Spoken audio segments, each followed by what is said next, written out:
Jack Brennan never thought he would kiss a stranger. Not once in his 38 years had he imagined pressing his lips against a woman he did not know.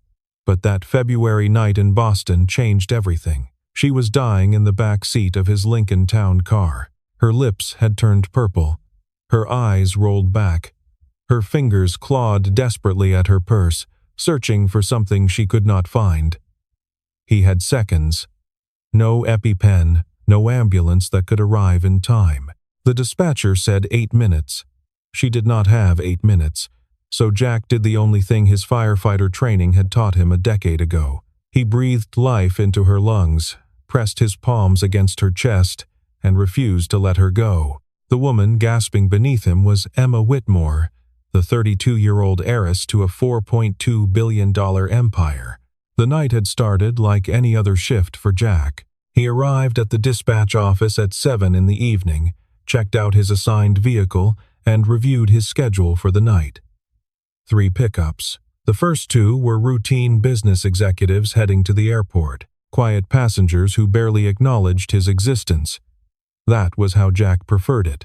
Silence made the hours pass faster. Silence kept him from thinking too much about the life he had lost and the one he was still trying to rebuild. His final pickup of the night was at the Four Seasons Hotel, where a charity gala was wrapping up. Jack pulled the Lincoln to the entrance at exactly 11:15, just as a woman in an emerald evening gown emerged from the revolving doors.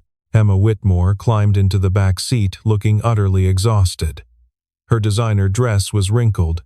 Her makeup had begun to fade. She gave him an address in Beacon Hill and then turned to stare out the window, her expression distant and unreachable. 20 minutes into the drive, Emma spoke for the first time. She asked him to stop at a coffee cart she spotted near the edge of Beacon Hill. A young barista was working the late shift, steam rising from the espresso machine into the cold February air. Emma wanted something warm, she said. Something to shake off the exhaustion of 3 hours of forced smiles and polite conversation with people who only wanted her money. Jack pulled over and waited while she purchased a latte. He watched through the rearview mirror as she returned to the car, wrapping her fingers around the warm cup, taking a long sip. For a moment, she looked almost peaceful. Then her face changed. The cup fell from her hands. Hot liquid splashed across the leather seats. Her fingers flew to her throat as her eyes went wide with panic. She was gasping, choking, her breath coming in short, desperate wheezes that grew weaker with each passing second. Jack recognized the symptoms immediately. He had seen anaphylaxis twice during his years as a firefighter. Both times, someone had been ready with an EpiPen. This time, there was nothing but a woman dying in his back seat and the cold February night pressing in from all sides. He slammed the car into park and threw open the back door. His hand searched her purse with frantic urgency, tossing aside a wallet, keys, lipstick, searching for the EpiPen that had to be there. But it was not there. Emma had forgotten it in her rush to leave the gala. She had been so tired, so eager to escape the endless parade of handshakes and hollow compliments, that she had left behind the one thing that could save her life. Jack dialed 911. The dispatcher's voice was calm and professional as she promised an ambulance would arrive in 8 minutes. 8 minutes. Jack looked at Emma's purple lips and bulging eyes. In 8 minutes, she would be dead. He made his decision without hesitation. He tilted her head back, cleared her airway, and pressed his mouth against hers. Not a kiss, a lifeline. He breathed into her lungs when her own lungs could not draw a breath. He compressed her chest when her heart began to falter. For 4 minutes that felt like 4 hours, Jack Brennan fought death in the back of a Lincoln Town car, while sirens wailed somewhere in the distance. When the paramedics finally arrived, Emma was still breathing. Her pulse was weak but present. Her lips had begun to regain their color. The EMTs loaded her onto a stretcher and into the ambulance, working with the efficient urgency of people who saved lives for a living. Jack stood on the sidewalk watching the red lights disappear into the night. His hands were shaking. His shirt was soaked with sweat, and somewhere deep inside him, something had shifted that he could not yet name. Jack followed the ambulance to Massachusetts General Hospital. He told himself he just wanted to make sure she survived. He told himself it was simple human decency, the same impulse that would make anyone check on a stranger they had helped. But deep down, he knew there was something more. Something about the way she had looked at him in those final seconds before the paramedics arrived. Gratitude mixed with confusion mixed with something he could not identify. He sat in the waiting room for 3 hours. The plastic chair was uncomfortable. The fluorescent lights hummed overhead with a sound that burrowed into his skull. His phone buzzed repeatedly with messages from Mrs. Doyle, the elderly neighbor who watched Sophie when Jack worked the night shift. She wanted to know if everything was okay. She wanted to know when he was coming home. Jack texted back that he would be there soon, but the hours kept slipping away. Then a message came from Sophie herself. His 7-year-old daughter had somehow convinced Mrs. Doyle to let her stay up past midnight. The message included a photograph of a crayon drawing. 2 stick figures standing in front of a small house. A tall figure with brown hair and a small figure with yellow pigtails. Father and daughter. The family they had become after Sarah died 4 years ago in a car accident that had shattered Jack's world and rebuilt it into something smaller and more fragile. Jack stared at that drawing for a long time. His heart ached with the familiar pull between his daughter who needed him and the stranger whose life he had just saved. He should leave. He had done his part. Whatever happened next was not his responsibility. Emma Whitmore had an army of people to take care of her. He was gathering his jacket to leave when the doors burst open. A team of lawyers, assistants, and bodyguards flooded into the waiting room. Their expensive suits and urgent whispers filled the sterile space with an energy that did not belong. Jack watched them rush toward the private wing of the hospital. He had not fully realized who he had saved until that moment. The Whitmore name was everywhere in Boston. Real estate developments that transformed entire neighborhoods, hotels that hosted presidents and celebrities, charitable foundations that funded hospitals and schools. Emma Whitmore was not just wealthy, she was royalty in a city that did not believe in kings. A woman in her mid-40s broke away from the group and approached him. She introduced herself as Margaret Lawson, Emma's chief of staff. She looked at Jack with an expression that mixed gratitude with suspicion. Maggie explained that the family appreciated his assistance. She asked if he would be willing to sign a non-disclosure agreement. The document she produced was thick with legal language. They thought he might sell his story to the tabloids. They saw him not as a person who had done the right thing, but as a potential threat to be neutralized. Jack pushed the papers away and stood up. His voice was quiet but firm. He told Maggie that he did not save Emma for money or recognition. He saved her because she was dying and he knew how to help. He needed nothing from the Whitmore family. He wanted nothing from them. He turned to leave, and that was when he heard it. A weak voice calling from somewhere down the corridor. Emma had woken up. She had heard his words through the open door of her private room, and she was asking Maggie to bring him to her. The hospital room was unlike anything Jack had ever seen. Private and spacious, more like a luxury hotel suite than a medical facility. Flowers had already begun arriving from well-wishers across the city, filling every surface with color and fragrance. But Jack barely noticed the extravagance. His attention was fixed on the woman lying in the bed. Emma looked smaller than she had seemed in the back of his car. Her dark brown hair spread across the white pillow like a halo. Her green eyes, though tired and shadowed, held a sharpness that surprised him. She was studying him with the same intensity he was studying her, as if trying to understand how this stranger had appeared in her life at the exact moment she needed him most. She thanked him, but not in the way Jack expected. There were no promises of extravagant rewards, no offers of money or gifts or favors. She simply said the words and meant them. "Thank you for saving my life." They talked until 3 in the morning. Jack did not know how it happened. He was not a man who shared easily.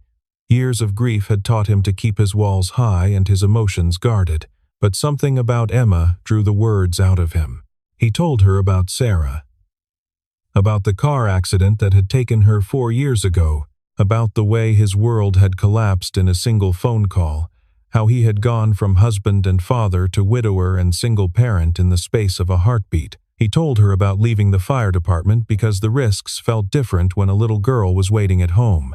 He told her about the long nights driving strangers through the city, about the silence and the solitude and the way he had learned to be both mother and father to a child who still asked why mommy never came home. Emma listened without interruption. Her eyes never left his face. When he finished, she shared her own story. Her father had died 2 years ago. Heart attack. Sudden and brutal and completely unexpected. He had been the only person in the world who saw her as more than a bank account. Everyone else wanted something. Business partners wanted deals. Socialites wanted connections. Suitors wanted access to her fortune. But her father had simply loved her. Since his death, she had eaten every dinner alone. Jack looked at this woman who owned more than he could ever imagine. Penthouse apartments. Private jets. Influence that shaped entire industries. And yet, she was just as lonely as he was. Maybe more so. At least he had Sophie. The clock on the wall showed 4:15. Jack realized with a start that he needed to leave. Sophie would be waking up for school in a few hours. He stood and thanked Emma for the conversation. It had meant more than he knew how to express. He headed for the door. Her voice stopped him at the threshold. She asked what she could do to repay him, what he needed, what he wanted. Jack paused with his hand on the door handle. He told her he needed nothing.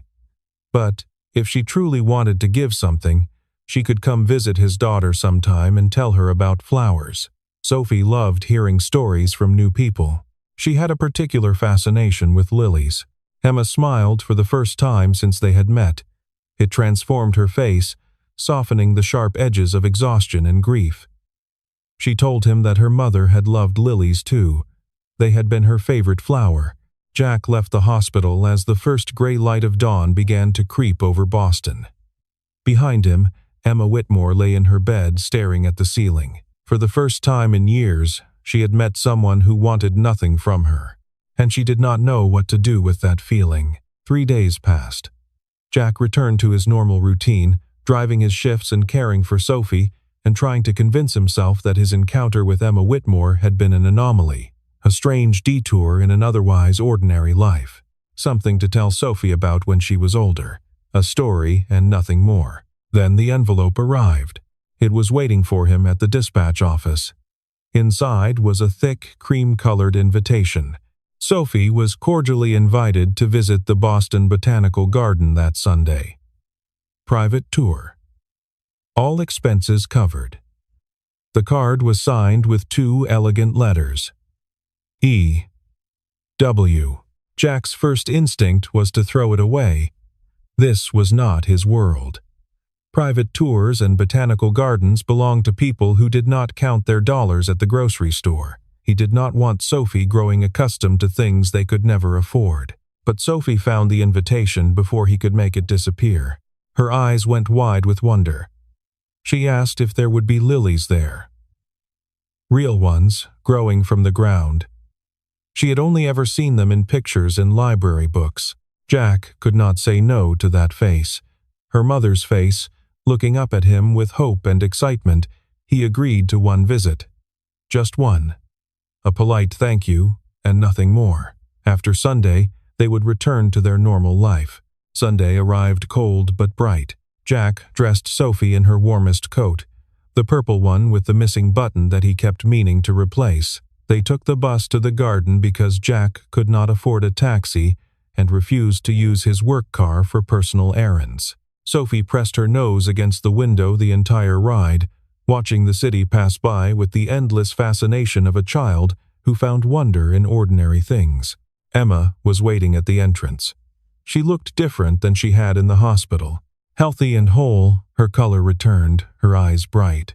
She wore simple clothes that probably cost more than Jack's monthly rent but looked effortlessly casual. Jeans and a cream-colored sweater, a small pendant around her neck that caught the winter sunlight. No bodyguards, no assistants, just a woman standing alone, looking almost nervous. Sophie hid behind Jack's legs when they approached, suddenly shy. But Emma did something that surprised him. Instead of greeting Jack first, she knelt down to Sophie's eye level.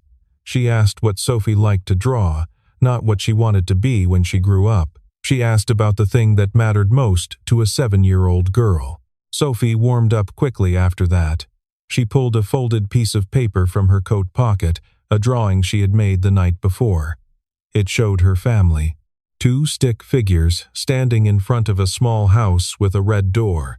Father and daughter. No mother. No siblings. Just the 2 of them against the world. Emma studied that drawing for a long moment. Her eyes glistened, but she did not cry. Jack watched her face and realized that she understood. She knew exactly what it meant to draw a family portrait with someone missing. She had probably drawn similar pictures after her father died. They walked through the garden together, the 3 of them, past orchids and ferns and plants with names Jack could not pronounce. Emma pointed out different species to Sophie, explaining where they came from, how they survived in different climates, what they needed to grow. She never talked down to the child. She spoke to her like an equal, like someone whose curiosity and questions deserved genuine answers and respect. At the lily exhibit, Sophie pressed her nose against the greenhouse glass. White petals unfurled in the warm, humid air, stamens dusted with yellow pollen, leaves so green they almost glowed. Sophie turned to Emma with shining eyes and made a solemn promise. She would draw her a lily, the most beautiful lily anyone had ever seen. Emma accepted the offer with a gravity that touched Jack deeply. She did not dismiss it as childish. She did not offer to buy Sophie professional art supplies or enroll her in expensive classes. She simply said she would treasure it forever. As they walked back toward the entrance, something happened that Jack did not expect. Sophie reached out and slipped her small hand into Emma's. It was such a natural gesture that Jack almost missed it. His daughter, who had grown cautious around strangers since her mother's death, had decided to trust this woman she barely knew. Emma looked at Jack with a question in her eyes. She wanted to know if this could happen again. Jack did not answer. He was not sure he knew what to say. Monday morning shattered the fragile peace of the weekend. A photograph appeared on the Boston Society pages, splashed across websites and social media feeds throughout the city. Emma Whitmore at the Botanical Garden with an unknown man and child. The headline speculated wildly about a secret romance. The comments section filled with crude assumptions, vicious gossip, and invasive questions about the identity of the mysterious driver. By noon, Jack had been summoned to his supervisor's office. The company provided drivers for wealthy clients who valued discretion above all else. Having one of their employees splashed across the tabloids, linked romantically to a billionaire heiress, was completely unacceptable. Jack was suspended indefinitely. No pay, no benefits, no explanation beyond the obvious. He walked out of the building with his hands in his pockets and his stomach tied in knots. Sophie's tutoring cost $200 a month. Their rent was due in 2 weeks. His savings account held enough to last maybe 6 weeks if he was careful. After that, he did not know what they would do. His phone rang as he stood on the sidewalk trying to process what had just happened. Emma's name appeared on the screen. He answered despite knowing he probably should not. Her voice was shaking when she spoke. She apologized over and over, the words tumbling out in a rush of guilt and distress. She had not known anyone was watching. She never meant for any of this to happen. She would fix it. She would make it right. She would do whatever it took to undo the damage her presence had caused. Jack listened in silence until she finished. Then he told her the truth, his voice flat and exhausted. He did not blame her, but she needed to understand that they lived in different worlds. Her mistakes made headlines and generated gossip. His mistakes made him unemployed and potentially homeless. Emma offered him a job immediately. Personal driver, working directly for her, at double his current salary with full benefits. He could set his own hours around Sophie's schedule. He would never have to worry about money again. Jack refused before she finished speaking. He told her he was not a charity case. He had not earned that position and would not accept it. More importantly, he would not have Sophie growing up thinking her father had sold himself to a wealthy woman in exchange for comfort and security. There was a long pause on the phone line. Jack braced himself for anger. He expected her to hang up, offended by his pride, wounded by his rejection of her generosity.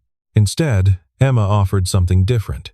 She would speak to his former employer, not to beg or threaten or throw her weight around. She would simply explain what happened that night, how Jack saved her life, how he had been punished for an act of extraordinary kindness. She would make them understand that he deserved his job back, not as a favor to her, but as simple justice. She asked for nothing in return.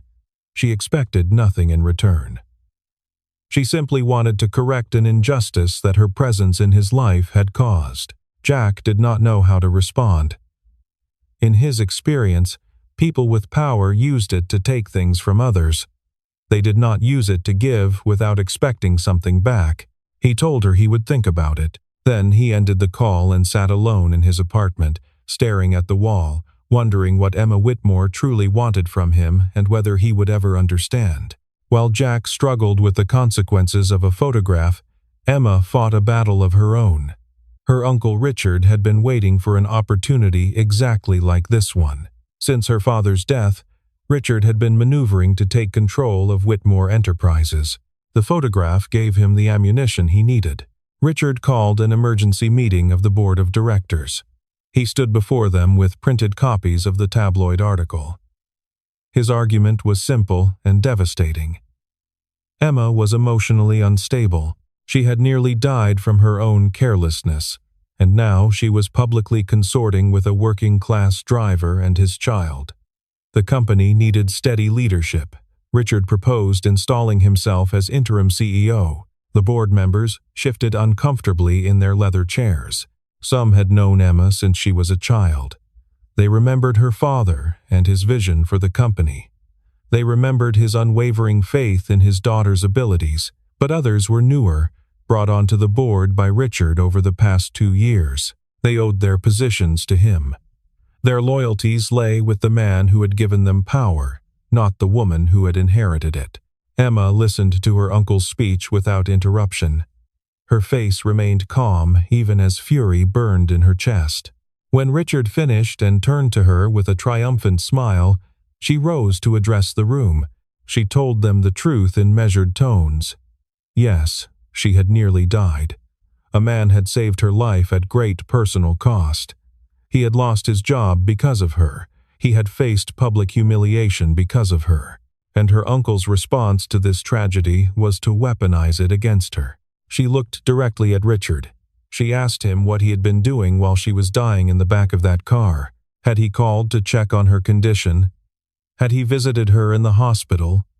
Or had he been here in this very building, calculating how to turn her misfortune into his opportunity? The room fell silent. Several board members looked away, unable to meet her gaze. The vote was close, 6-5. Emma kept her position, but the victory felt hollow.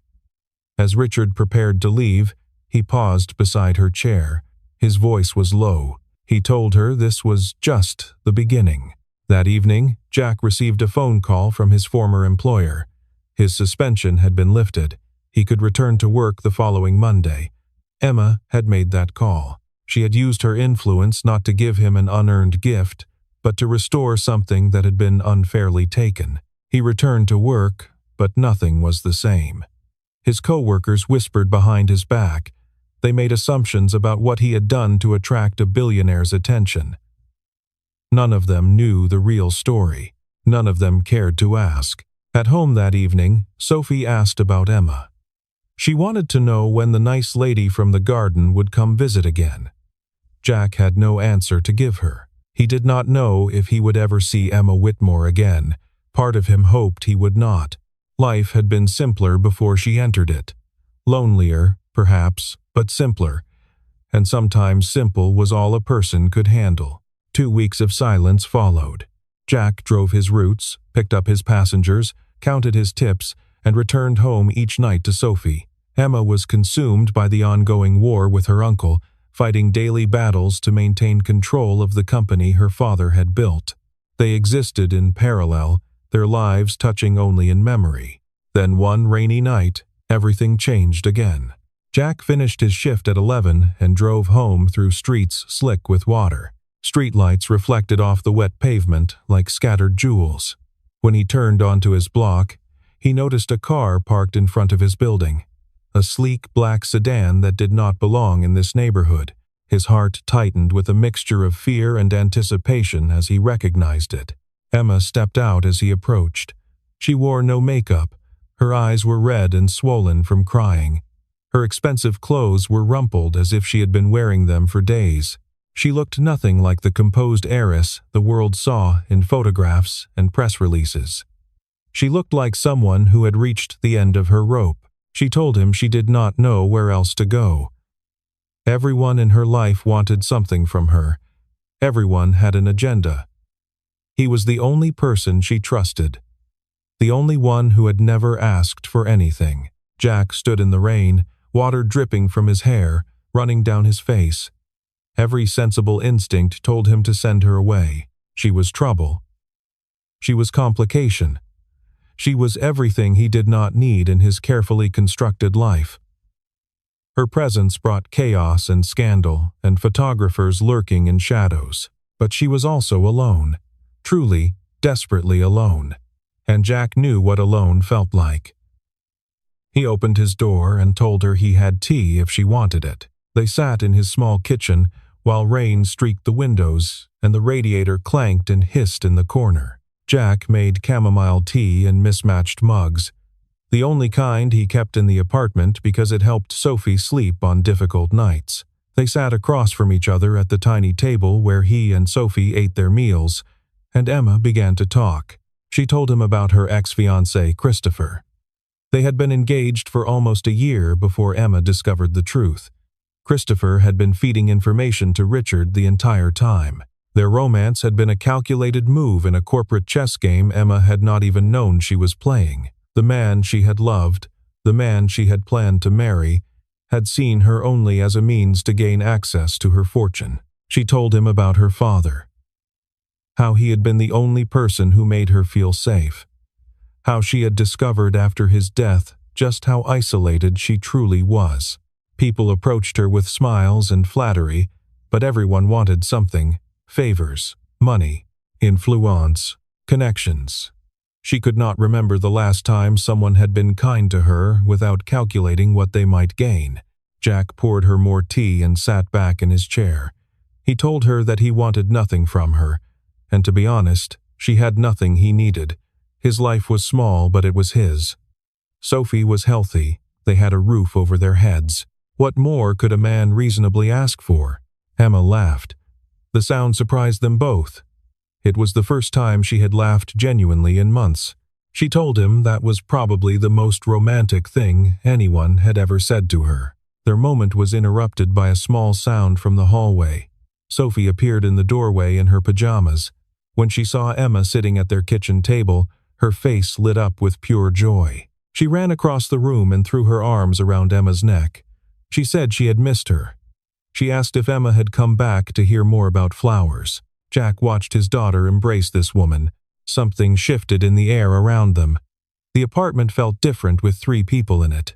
Fuller, warmer, like a home instead of just a place where 2 people slept. Emma stayed until Sophie fell asleep again. Then she thanked Jack and left. But something had changed between them that night. Some wall had come down that could not easily be rebuilt. The next morning, a new photograph appeared on every gossip site in Boston. Emma Whitmore leaving a working-class apartment building at 6 in the morning. The headline screamed, "Scandal." Jack's employer called before he had finished his first cup of coffee. He was fired. No suspension this time. No second chances. Before he could process that blow, Sophie's school called.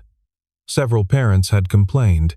They did not want their children associating with the daughter of a man embroiled in public scandal. The principal suggested, in careful bureaucratic language, that Jack might consider finding alternative educational arrangements for Sophie. Jack hung up the phone and stared at the wall of his apartment. His life was unraveling thread by thread. Everything he had built since Sarah's death was collapsing because he had done the right thing. Because he had saved a woman's life and refused to pretend it had never happened. Because he had offered tea to someone who needed a friend. When Emma came to see him that afternoon, he did not let her inside. He spoke through the intercom, his voice flat with exhaustion and defeat. He told her that her presence in his life had destroyed everything. He did not blame her. He understood that none of this was intentional, but he needed her to stay away. He needed to salvage whatever he could of his family's future. Through the speaker, he heard her crying. She promised to fix everything. She swore she would make things right. She begged him to give her one more chance. Jack did not respond. He stood at the window and watched as she walked slowly back to her car, her shoulders shaking with sobs. Part of him wanted to run outside and comfort her. Part of him was relieved to see her go. He did not know which part was right. He was not sure he ever would. Emma did not accept defeat. She had learned from her father that problems required solutions, not surrender. The photographs had come from somewhere. Someone was watching her. She hired a private investigator. Within 3 days, he had traced the source of the photographs. The cameras had been installed by operatives working for Richard. Her uncle had been monitoring her movements for weeks. The tabloid scandal was not bad luck. It was a calculated attack. Emma could have exposed him immediately. She could have called the police, filed criminal charges, but she chose a different path. She called a press conference. Reporters gathered expecting a scandal, anticipating denials or accusations or tearful apologies. Instead, Emma told them about Jack Brennan. She explained how he had saved her life with nothing but his training and his courage, how he had refused every offer of payment, rejected every gesture of gratitude that might compromise his integrity. She described him as the most decent and honorable person she had ever met, a man who wanted nothing from anyone, a man who simply did what was right because it was right. Then she announced the creation of a new charitable foundation. The Elizabeth Whitmore Family Fund, named after her mother, would provide support for single parents struggling to make ends meet, job training programs, emergency financial assistance, educational resources for children. It would honor the memory of a woman who had raised Emma alone for the first 5 years of her life before circumstances changed and she met the man who would become Emma's father. She did not mention Richard. She did not discuss the corporate battle threatening to consume her company. She simply told the truth about one man's extraordinary kindness and pledged to pay that kindness forward into the world. Jack watched the press conference from his apartment, with Sophie sitting beside him on the couch. She was eating cereal and asking questions he could barely answer. Sophie wanted to know if Emma was talking about him. He said yes. Sophie wanted to know if Emma was sad. He said probably yes. Sophie wanted to know if they would see Emma again. Jack did not answer. He did not trust his voice, but as he watched Emma stand before the cameras defending him to the world, asking for nothing in return, something broke loose inside his chest. This was not manipulation. This was simply a woman who cared about someone and was willing to fight for them. He realized that he cared about her too. Richard's surveillance operation collapsed within days of Emma's press conference. Board members began asking uncomfortable questions. Internal investigations revealed a pattern of illegal monitoring that extended far beyond Emma. Within a week, Richard was forced to resign from Whitmore Enterprises. Everyone in Boston knew the truth. He had overreached, and his ambition had destroyed him. Emma secured her position as CEO with a unanimous vote of confidence from the board, but she did not stay to celebrate. As soon as the meeting ended, she got in her car and drove to Dorchester. Jack saw her pull up from his window. He watched her step out into the steady rain that had been falling all day. She did not move toward the building or call his phone. She simply stood there on the sidewalk, looking up at his window, waiting. He put on his jacket and went outside. She told him she was not there to ask for anything. She did not expect forgiveness. She understood if he never wanted to see her again. She just wanted to know if there was any chance she could be part of Sophie's life. And maybe, someday, if he could find it in himself to try again, part of his. Jack looked at this woman standing in the rain. Her designer clothes were soaked through. Her carefully styled hair hung in wet ropes around her face.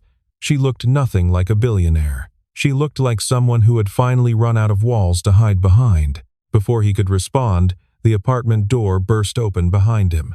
Sophie came running out in her pajamas, ignoring the rain. She grabbed Emma's hand and started pulling her toward the building.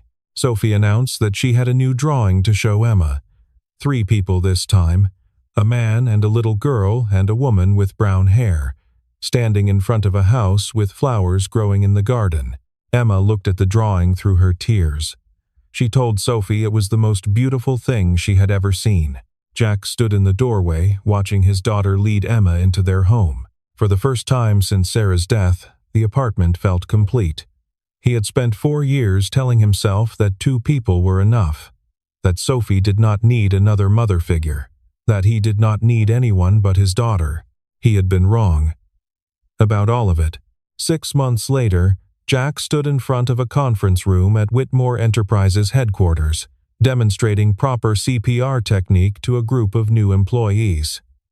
He was no longer driving cars through the night. He had applied for a position coordinating the company's emergency response training program, and his decade of experience as a firefighter had made him the perfect candidate. He earned the job through a formal interview process, competing against other qualified applicants, proving himself on his own merits. Sophie had started at a new school in a safer neighborhood, not an expensive private academy filled with children of privilege, just a good public school with dedicated teachers and proper resources. She made friends quickly. She still talked about her mother sometimes, still asked questions that Jack did not always know how to answer. But the sadness in her voice had softened. She was learning that losing someone did not mean losing the capacity to love. Emma did not move in with them. That decision would come later, if it came at all. But she visited every Thursday evening for dinner. She helped Sophie with her homework. She learned to cook simple meals in Jack's tiny kitchen, burning the rice and laughing at herself when the smoke alarm went off. She was learning to be part of something smaller than a corporate empire, something that mattered in ways that balance sheets could never measure. On a quiet evening in late October, after Sophie had gone to bed, Jack and Emma sat together on the small balcony outside his apartment. The city lights sparkled in the distance. Somewhere below, car horns honked and a dog barked, and life continued its ordinary rhythms all around them. Emma asked if he ever regretted that February night. He could have simply called 911 and waited. He did not have to risk himself to save her. Jack considered the question for a long moment. The city hummed beneath them, millions of lives intersecting and separating and intersecting again. He told her he had no regrets. But he had not saved her because of who she was. He had saved her because she was dying, and he knew how to help. It was simply the right thing to do. Emma smiled at that answer. Then she asked about the kiss, the one that had brought her back to life. Jack turned to look at her. For the first time, he reached across the space between them and took her hand in his. Her fingers were warm despite the autumn chill. He told her that kiss was CPR, emergency medicine, nothing more. Then he leaned forward, closing the distance between them, and pressed his lips against hers. Gentle and unhurried. Not to save her life this time. Simply because he wanted to. Because she was here, and he was here, and somehow, against all odds, they had found each other. Inside the apartment, Sophie shifted in her sleep and smiled at whatever dream was playing behind her eyes. Above her bed hung her latest drawing, the one she had worked on for 3 days to get exactly right. Three figures standing together in front of a house. A father, a daughter, and a woman with brown hair. A family, complete at last. Some kisses save lives, others start new ones. Jack Brennan had given both kinds to the same woman, and in return, she had given him something he believed he would never have again, a second chance at everything.